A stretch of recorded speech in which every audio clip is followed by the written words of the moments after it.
Bien, la semana pasada entonces comenzamos una nueva serie centrados en Cristo. Es el lema de este año y queremos abordar eso ahora por unas cuantas semanas con relación a este tema. Y la semana pasada nosotros hablamos sobre una vida digna de nuestro llamado, del llamado que tenemos en Cristo Jesús. Y esto solamente es un recordatorio de lo que vimos la semana pasada. Dijimos en primer lugar que debemos de entender el llamado. Si no entendemos el llamado, ¿cómo vamos a poder vivir el llamado? ¿Cierto? ¿Qué es lo que nos ha llamado Dios en Cristo Jesús a hacer? No hacer, sino ser en Él. ¿Cierto? Y hablamos de eso, debemos entender nuestro llamado. Dijimos que dentro de ese llamado debemos estar dispuestos a sufrir, porque en el llamado se sufre. No es fácil, ¿cierto? No es fácil, se va a sufrir. Y también dijimos la semana pasada que debemos de vivir una vida piadosa, una vida que agrade a Dios, ¿verdad?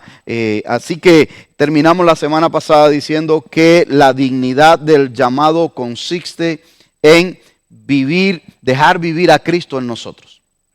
Dejar vivir a Cristo en nosotros. Hoy vamos a continuar en esa dirección con otro tema que tiene que ver, que es sumamente importante para el cristianismo nuestro de todos los tiempos. Es uno de los valores fundamentales del cristianismo y es la palabra de Dios. Hoy vamos a hablar acerca de segunda de Timoteo capítulo 3, versículos del 14 al 17. Ahí es que vamos a estar hoy anclados allí. Algo en lo cual nosotros podemos confiar, y yo creo que hacemos bien en confiar. Y para poder nosotros hablar de esto, de segunda de Timoteo 3, del 14 al 17, sobre todo la escritura que dice el versículo 16, que es la que todos conocemos, ¿verdad? Que la palabra de Dios es inspirada y es útil, ¿verdad? Esa es la que más conocemos, porque queremos saber, o por lo menos dialogar, en qué contexto fue dicho esa palabra. ¿A qué se estaba refiriendo el apóstol Pablo cuando aconseja a nuestro hermano Timoteo allí? Así que es bueno que nosotros podamos saber un poquito más acerca de este contexto. ¿Por qué? Porque el apóstol Pablo está hablándole a un joven llamado Timoteo. Un joven, y bueno, esto va a agradar. Un joven que estaba más o menos entre los 30 años. Es joven, ¿verdad? Claro, sí, y de ahí sigue la juventud. La juventud no se acaba ahí, ¿verdad? Pero este joven, Timoteo, era alguien a quien el apóstol Pablo amaba. Lo veía básicamente como un hijo. En 2 de Timoteo capítulo 2, versículo 1 lo llama hijo. En el capítulo 3 lo vuelve a llamar hijo. Así lo veía él, no solamente hijo espiritual, pero como un hijo, alguien muy, muy cercano que él apreciaba mucho y que amaba en el Señor y deseaba lo mejor para él allí. Así que por lo tanto, en el capítulo 1 de 2 de Timoteo y capítulo 2, el apóstol aconseja a este hijo amado en el Señor muchos aspectos de la vida cristiana, de la vida. Lo aconseja en el área espiritual, lo aconseja en el área moral, lo aconseja en las áreas de interrelaciones personales, lo aconseja con las pasiones de la juventud, como él mismo dice allí, huye de estas cosas, ¿verdad? O sea que él lo está aconsejando en que sea un buen maestro, en que se mantenga firme en sus convicciones, etc. Y usted lee el capítulo 1 y el capítulo 2, y ahí tenemos nosotros en el capítulo 2, esta frase de que preséntate ante Dios como un obrero que no tiene de qué avergonzarse. Y eso es parte del consejo que Pablo le está dando a su hijo en el Señor Timoteo, a perseverar, a mantenerse firme aún dentro de los sufrimientos. ¿Por qué? Porque el llamado incluye sufrimiento, que lo vimos la semana pasada. En este capítulo 3, en el cual nosotros vamos a tratar hoy, comienza desde el versículo 1 alertando el apóstol a Timoteo. Timoteo, van a haber cosas pasando dentro de la iglesia. Y este fue el Señor revelándoselo al apóstol Pablo para que se lo dijera a Timoteo y por consiguiente a usted y a mí. Porque no solamente estaba limitado en tiempo para el momento donde Timoteo estaba viviendo y estaba ministrando en las iglesias de Asia, sino que esto trasciende el tiempo y le atañe a usted y a mí en estos tiempos. Este consejo que él le está dando en el versículo 1, ahí también debe de saber esto, que en los postreros días vendrán tiempos peligrosos, y de ahí comienza a decir en qué consiste estos tiempos peligrosos. Estos tiempos peligrosos para la iglesia, tiempos peligrosos para el entorno social también, porque no solamente se limita a la iglesia. Y Pablo, lleno del Espíritu Santo, el Espíritu Santo hablándole, le deja saber esto a Timoteo. Lo exhorta a predicar la verdad y exclusivamente la verdad, y a que se mantenga apegado a la Escritura. Porque parte, lo que incluye los tiempos peligrosos que vendrán, será torcedura de la Escritura, malinterpretación de la Escritura, tergiversación de la Escritura, adulterar la Escritura.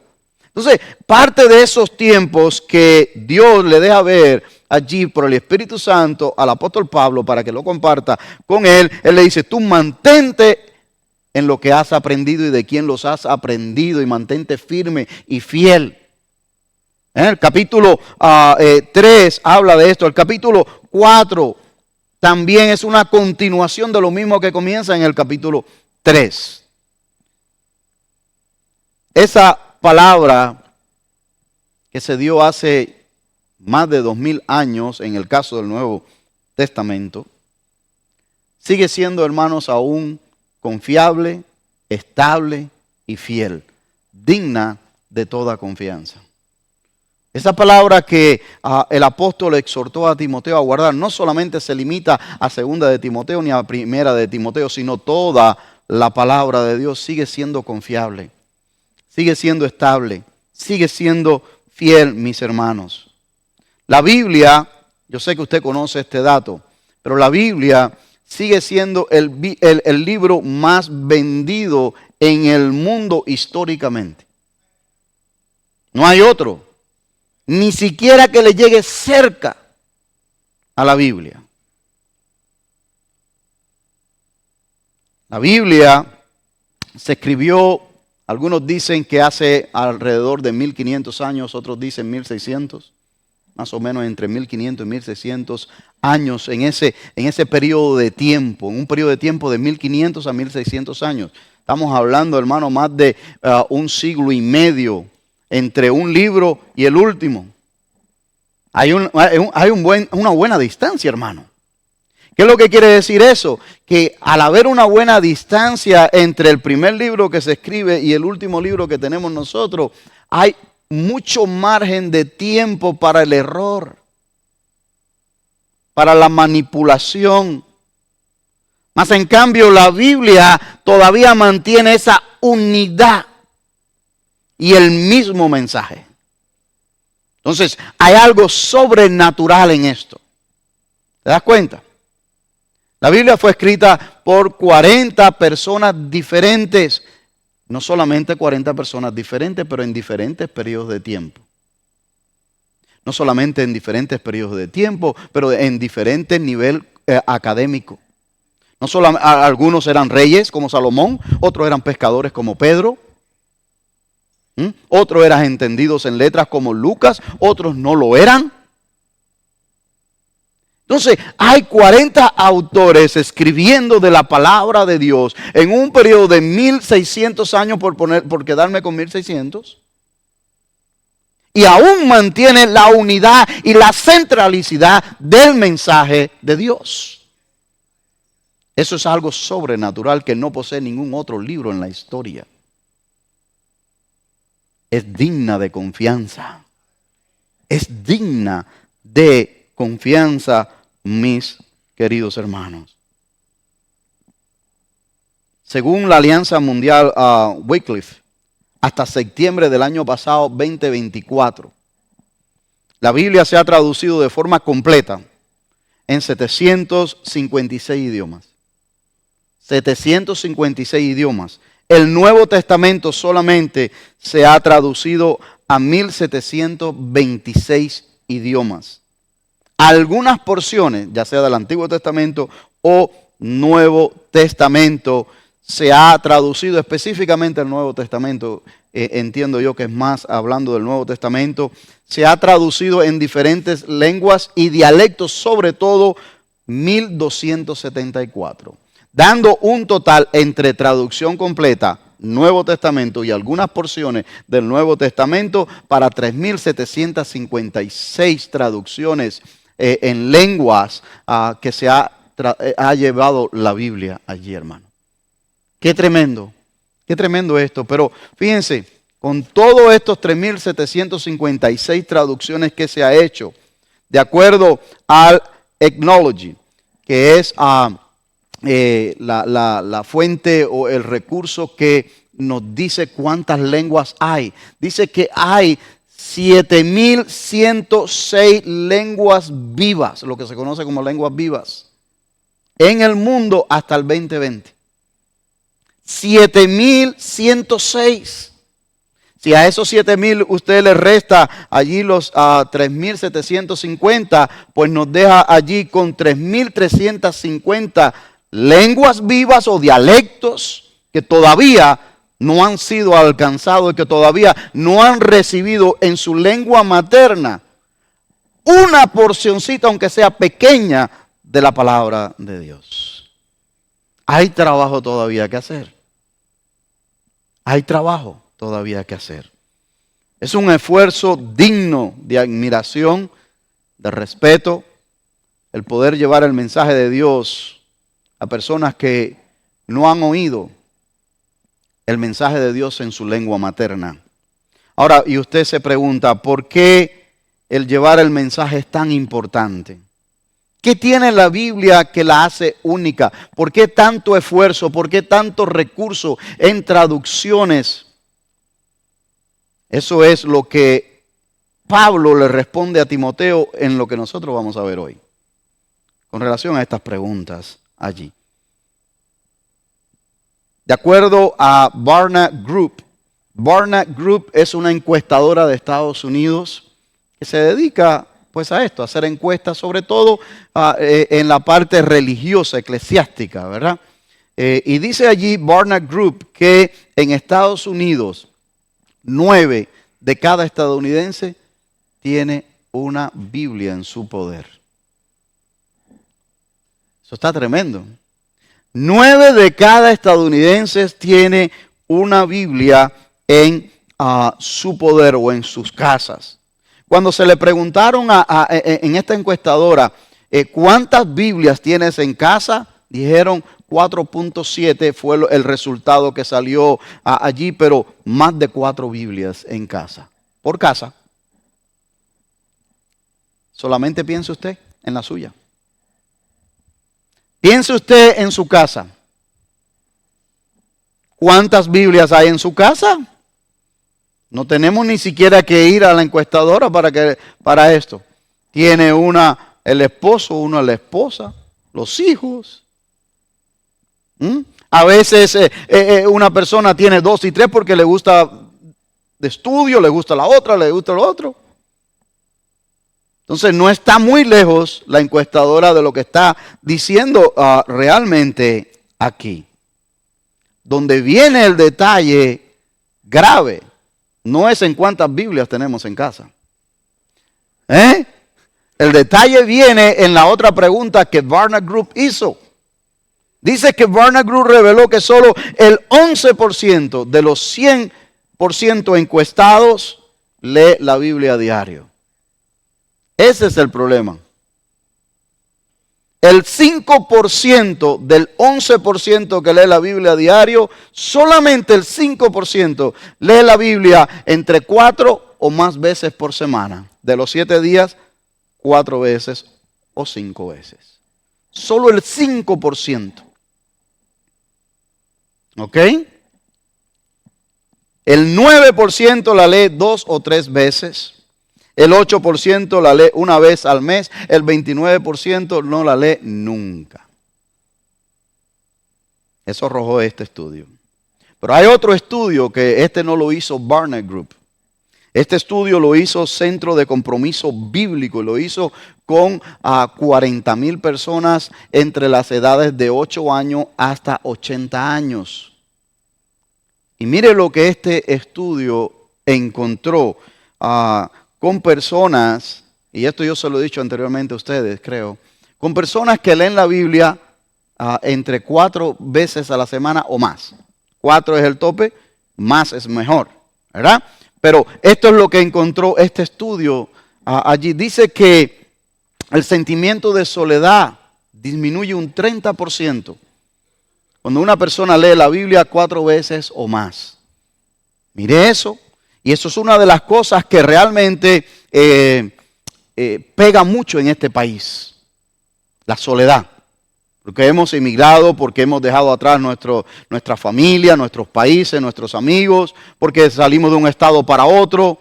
Y el sentimiento de soledad disminuye un 30%. Las personas no se sienten solas. Hablaba yo con una hermana esta semana que visitamos en su casa y justamente nos decía eso. No, yo estoy muy bien así. Me siento bien. Yo y mi Cristo y la palabra. Estamos bien. Entonces, realmente el estudio va enfocado bien. Los problemas con la ira disminuyen un 32%. Porque la palabra de Dios empieza a moldear nuestra mente. Y cuando moldea nuestra mente y nuestro corazón, moldea nuestra lengua. Sí, porque de la abundancia del corazón, ¿qué dice? Habla la boca.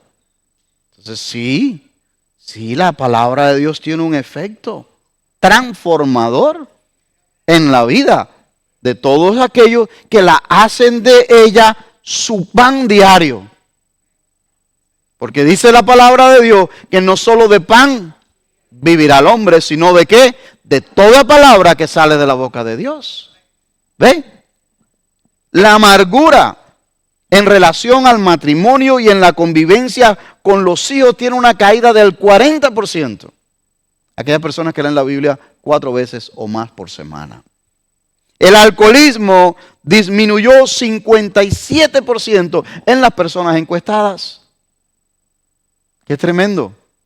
El efecto restaurador y sanador que tiene la palabra de Dios.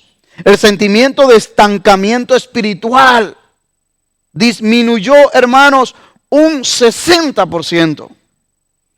Que me siento que no voy para ningún lado, que siento que... Disminuyó un 60%.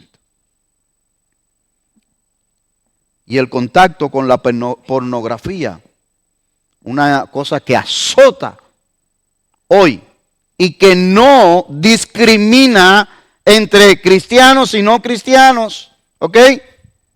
Disminuyó un 61% en aquellas personas que leían o leen la Biblia 4 veces o más.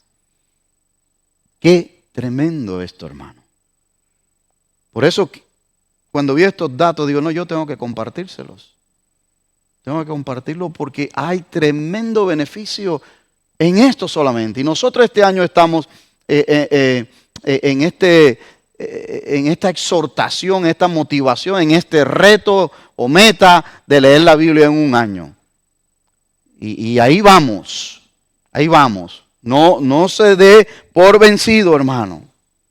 Dice la palabra de Dios en el Salmo 1, versículo 1 y 2. Muchos conocen este salmo. Bienaventurado el varón que no anduvo en consejo de malos, ni en camino de pecadores, ni en silla de escarnecedores se ha sentado. Sino que ¿qué?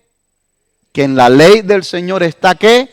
Su delicia. Se deleita en la palabra de Dios. Se goza en la palabra de Dios. Disfruta la palabra de Dios. Y en su ley medita día y noche. No quiere decir eso que estamos con la Biblia debajo del brazo todo el tiempo. No. Que la leímos en la mañana o en la tarde y meditamos en lo que Dios nos ha hablado. Que cuando salimos de aquí ahorita más tarde y vayamos a las actividades de esta tarde, podamos meditar en lo que Dios nos ha dicho. Meditemos en eso. Eso es lo que nos está diciendo el Señor. No es lo mismo tener la Biblia en casa o en el auto que leerla. La encuesta dice que 4.7 la tienen, o sea, casi 5 Biblias por hogar. O sea, no es lo mismo tenerla que leerla. Pero tampoco es lo mismo leerla que meditarla. ¿Cierto? Porque en las universidades se lee y no pasa nada. Porque la leen como un estudio para contrarrestarla o para burlarse de ella. Y uno la puede leer como un reto y una meta de un año para decir, la leí completa y no meditarla. ¿Me sigue? O sea, la leemos y la meditamos, pero tampoco es lo mismo meditarla sin obedecerla. Es una cadena. Entonces yo la tengo en casa y la tengo para leerla. Y cuando la leo, la medito. Y cuando la medito, el Señor me habla y la obedezco. ¿Ve? Eso es lo que Dios desea. Eso es lo que Dios desea para cada uno de nosotros. Por esto es que Pablo aconseja a este hijo amado en el Señor, Timoteo, de esta manera. Dice, pero tú persiste en lo que has aprendido y te persuadiste sabiendo de quién has aprendido. Tú permaneces firme, es lo que le está diciendo, en esto que has aprendido. Ahora, de este versículo surgen un par de preguntas, rapidito. ¿De quién lo has aprendido? ¿De quién tú has aprendido esto que estás tan convicto? Tienes tanta convicción en tu corazón que no te has movido ni te vas a mover. ¿De quién lo has aprendido? Y lo segundo es, ¿qué es lo que has aprendido? ¿De quién y qué has aprendido?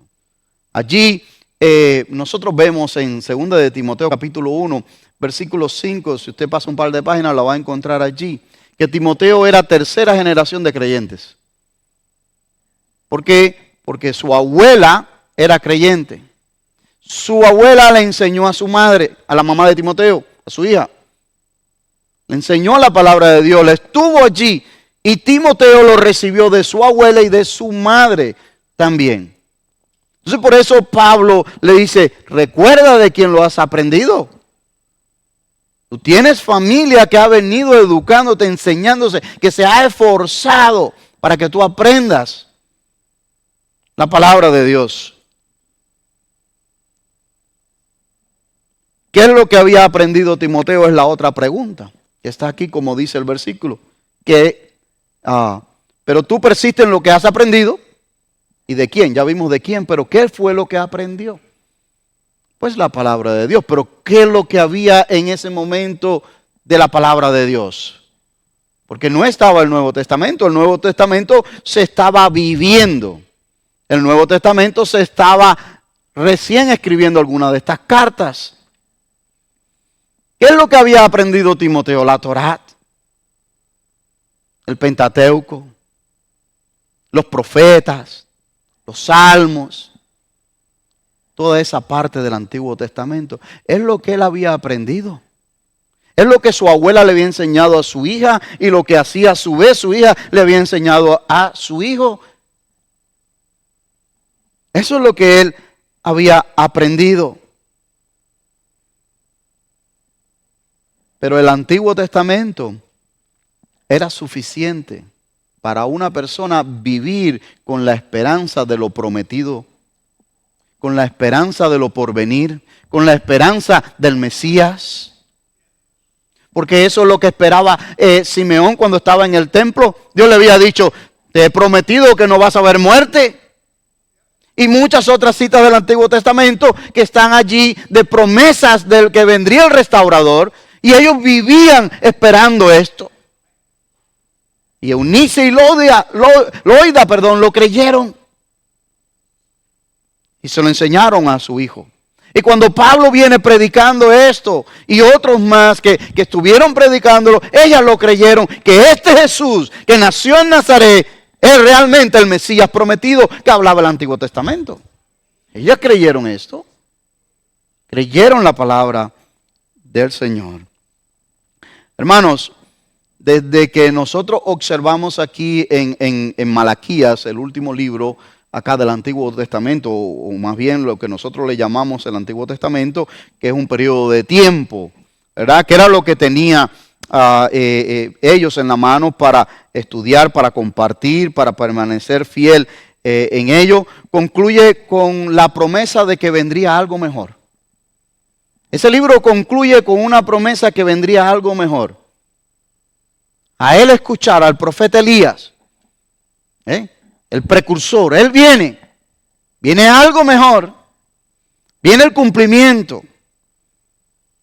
Dios termina con una advertencia a ese libro de Malaquías allí, un llamado al arrepentimiento, de que no sea que yo hiera a la tierra. ¿Por qué? Porque no están viendo lo que viene.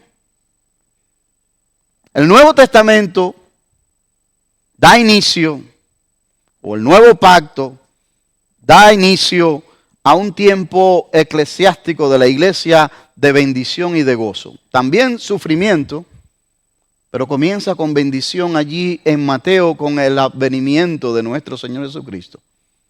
Con las noticias del ángel, de lo que iba a pasar, de lo que vendría, y todas estas noticias que le siguieron después a cada uno de estos personajes de la Navidad, mis queridos hermanos. Dios termina su narración en Apocalipsis dando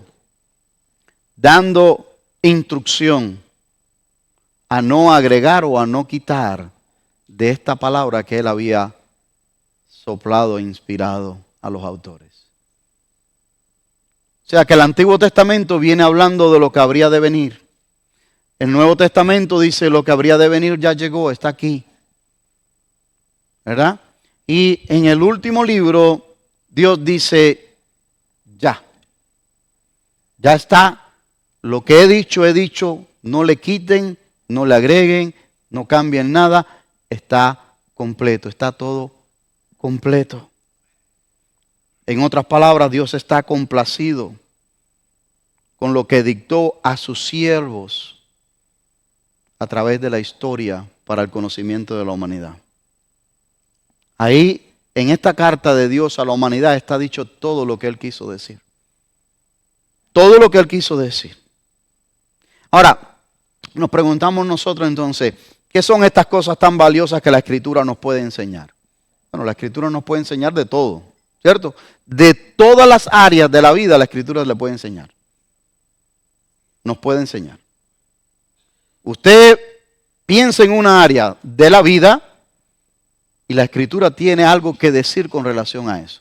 Dice, no lo puedo creer. Claro, sí. ¿En serio que la Escritura tiene algo que hablar de contabilidad? Si hay un libro que se llama Números. ¿En serio que tiene que hablar acerca de las leyes civiles? Por ponerte un ejemplo. Claro. Nos enseña la palabra de Dios de esto. Porque si yo te voy a hablar del matrimonio de los hijos, pues ya, claro, usted sabe que todo eso lo dice ahí. Estoy buscando otras cosas rebuscadas por allá.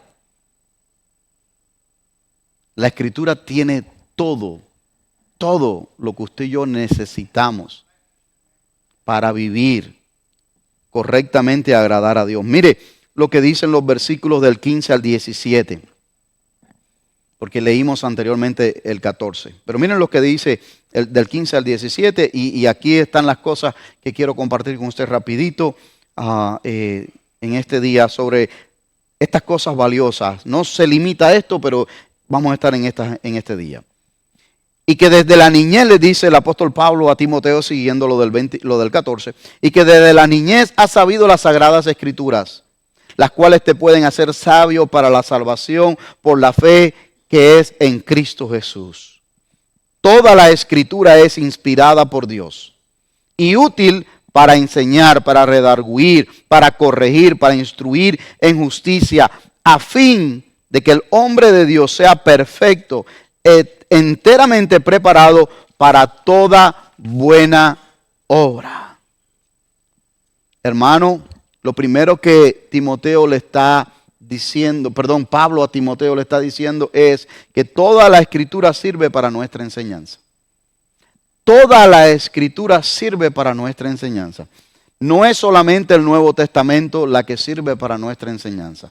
El Antiguo Testamento sirve para nuestra enseñanza. Pero no es solamente el Antiguo Testamento quien sirve para nuestra enseñanza, también el Nuevo Testamento sirve para nuestra enseñanza. Como decía allí San Agustín, o Agustín de Hipona, decía que el Nuevo Testamento estaba escondido, velado en el Antiguo Testamento, pero que el Nuevo Testamento revela lo que el Antiguo Testamento tenía velado. Y realmente estaba en lo cierto, hermano. Porque lo que se promete en el Antiguo Testamento, el Nuevo Testamento no lo deja ver allí. Dice, toda la Escritura, hermano. Cuando se dice que toda la Escritura es inspirada, es que es infalible. Toda.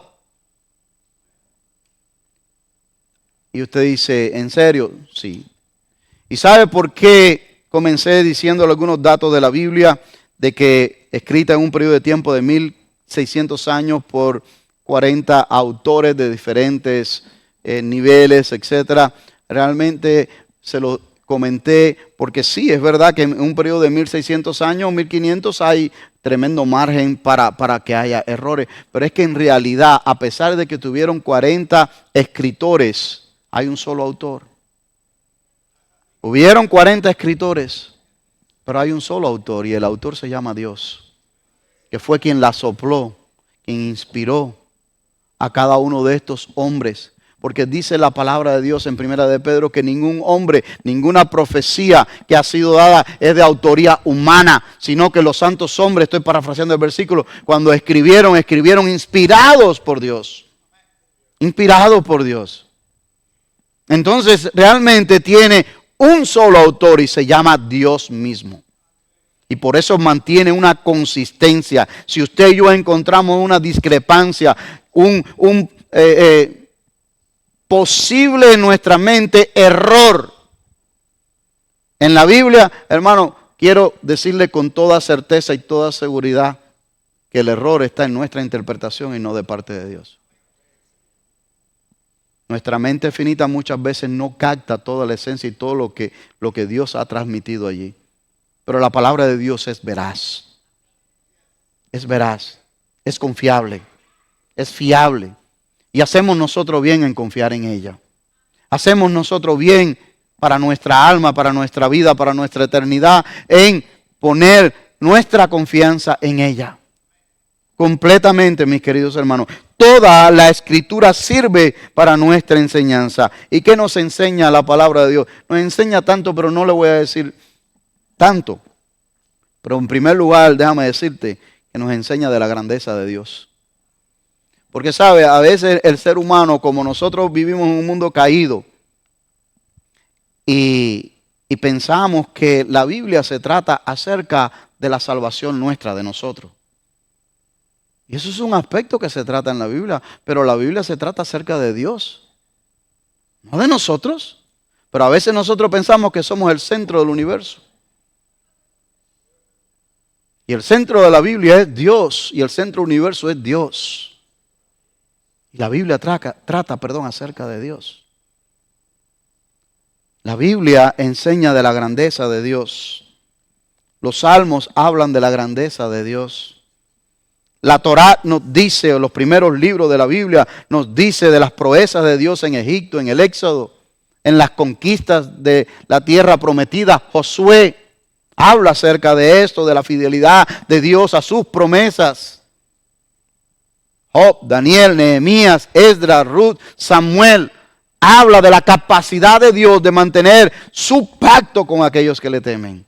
Y podemos nosotros hablar un montón de cosas acerca de esto. La Biblia enseña sobre la grandeza de Dios. Sobre la grandeza de Dios. Nos enseña también la Biblia que usted y yo somos pecadores. Si eso nos enseña la Biblia. Génesis dice cómo entró el pecado y cómo se transmitió. Y cómo es que a partir de ahí la naturaleza ha cambiado, no ha mejorado. Para aquellos que promueven la evolución de las especies, pues la especie humana no ha mejorado. Va de peor en peor. ¿En serio? Porque parte de lo que le dice el apóstol Pablo a Timoteo con relación al versículo 1, que vendrán tiempos peligrosos, lea después el 2, el 3, el 4, para que usted vea las características de esos hombres que él describe ahí, que están a flor de tierra en nuestros tiempos hoy. De esas características de hombres avaros, amadores de sí mismos, mentirosos, que tendrán aspecto de piedad y no la tienen. Y así sucesivamente. Y ha pasado ya un buen trecho y no ha mejorado. Porque la maldad se ha incrementado. Y usted dice, no, lo que se ha incrementado es la tecnología para que nosotros la veamos. Eso es parte del incremento también, pero la maldad se ha incrementado. Usted no tiene que esperar que la tecnología te muestre las noticias de lo que pasa en la calle, sino veamos nosotros mismos con nuestros propios ojos. Tenga un poquito, un flashback de la memoria de cuando usted era niño a cómo están las cosas hoy.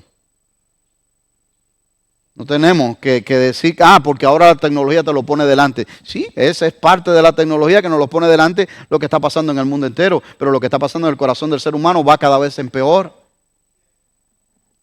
Sí que la Biblia sí nos enseña de la grandeza de Dios. Nos enseña que el hombre es pecador. Pero nos enseña también, dice Pablo a Timoteo, que la salvación es por fe en Jesucristo.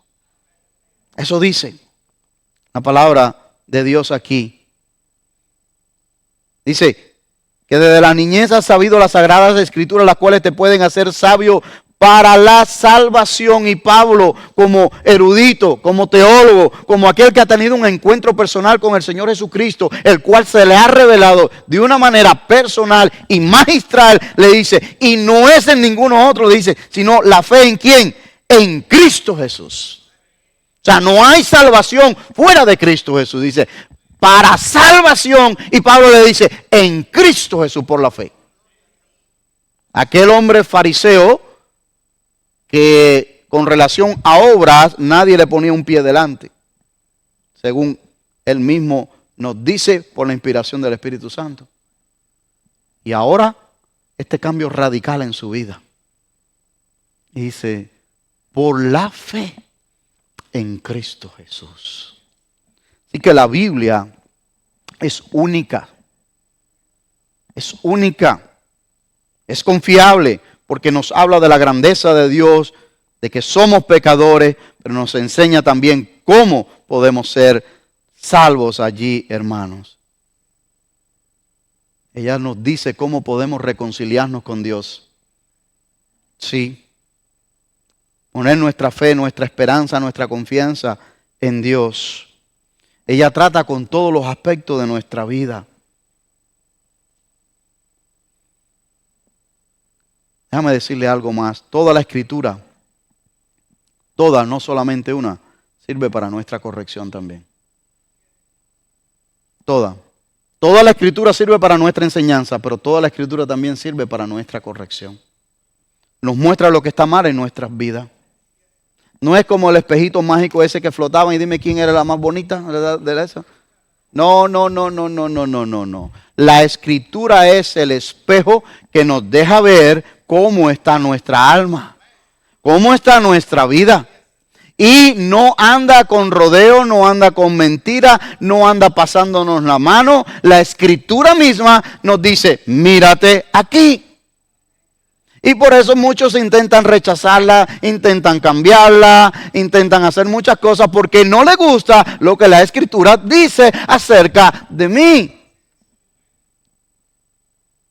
Y porque no les gusta lo que la Escritura dice acerca de Dios.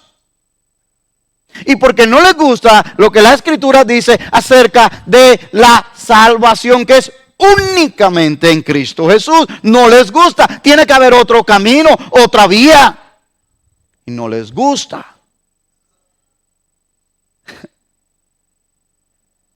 Pero ¿qué podemos hacer si esa es la palabra de Dios? Nosotros no podemos cambiarla. Está aquí. Entonces es buena. Toda Escritura es buena para nuestra corrección. Nos muestra lo que está mal en nuestra vida, pero también nos muestra nuestra necesidad. Nuestra mayor necesidad, hermano, no es una cuenta bancaria de millones de dólares. Es más, le voy a decir, nuestra mayor necesidad ni siquiera es estar 100% saludable.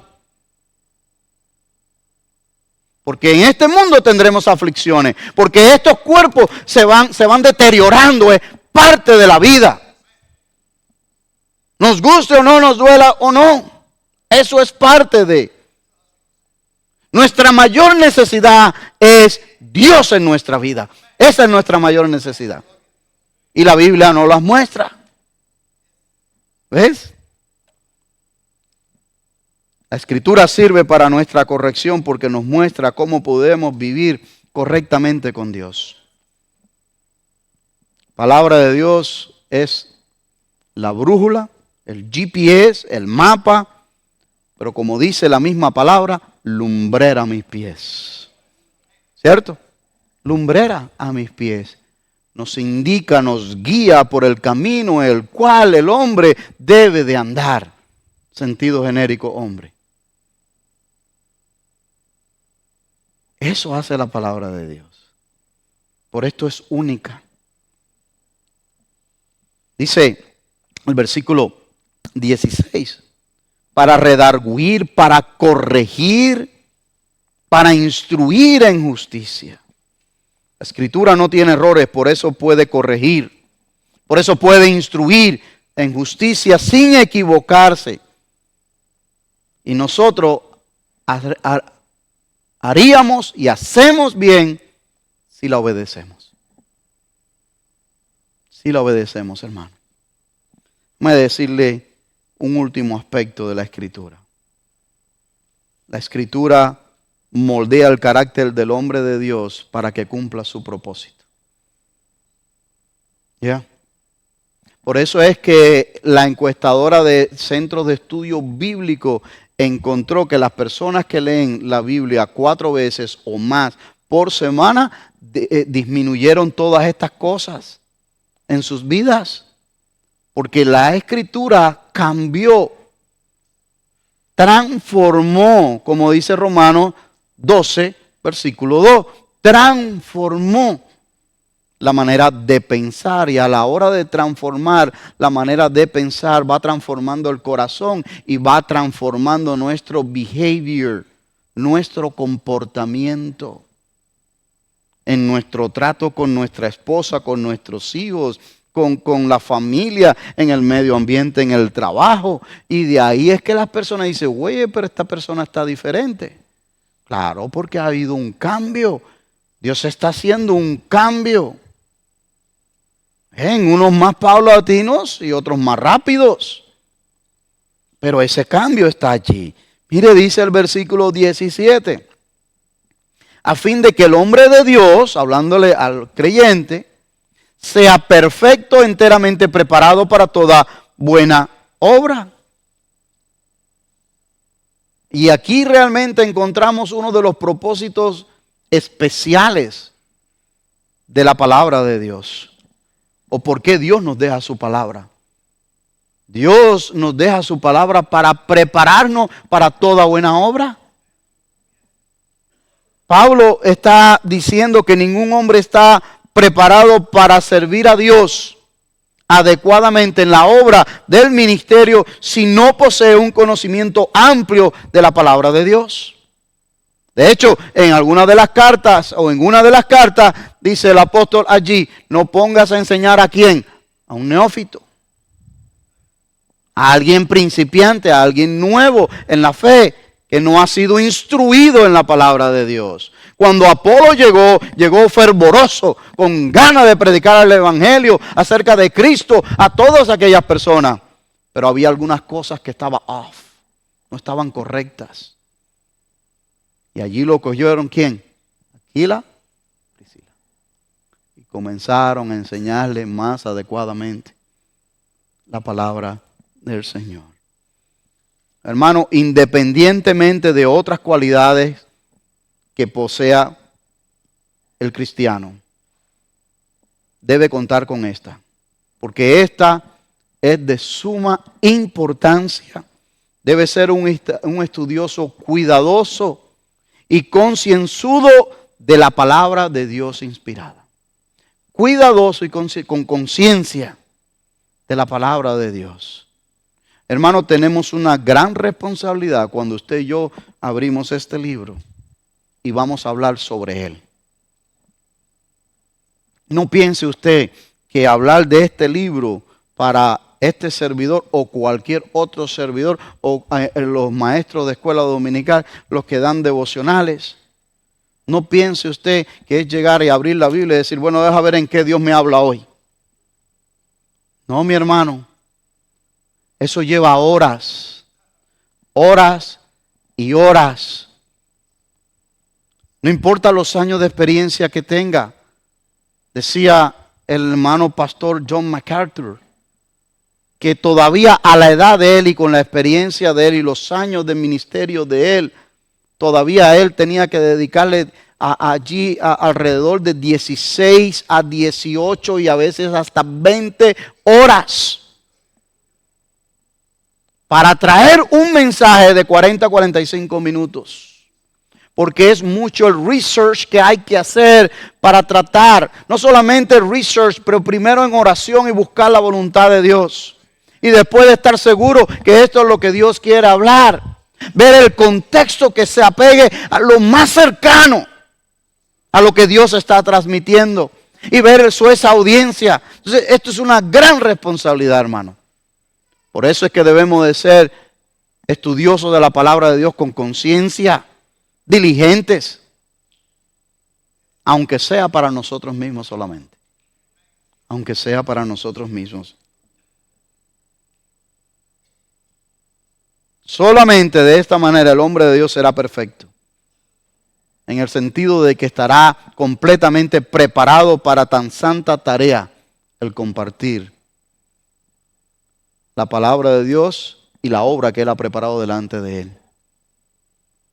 Esto nos dice que en toda situación, sea Timoteo o nosotros los cristianos, estamos totalmente equipados y capacitados con la entera, suficiente palabra de Dios para toda buena obra.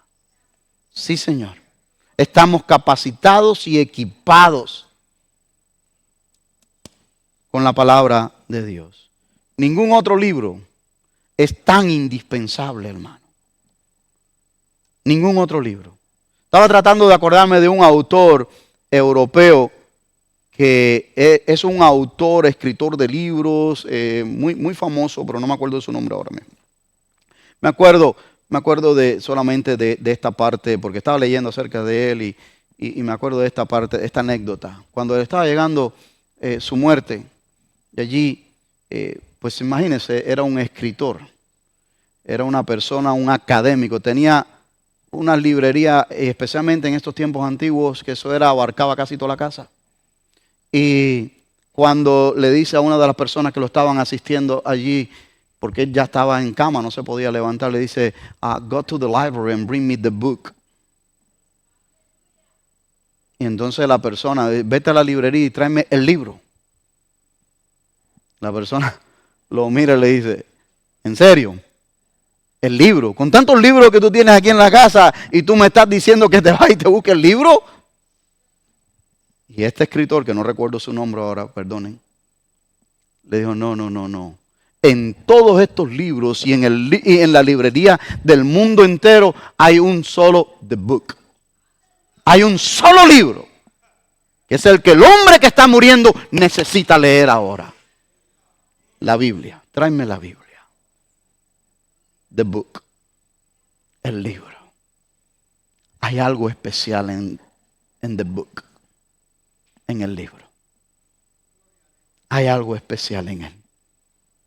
Realmente, mis queridos hermanos.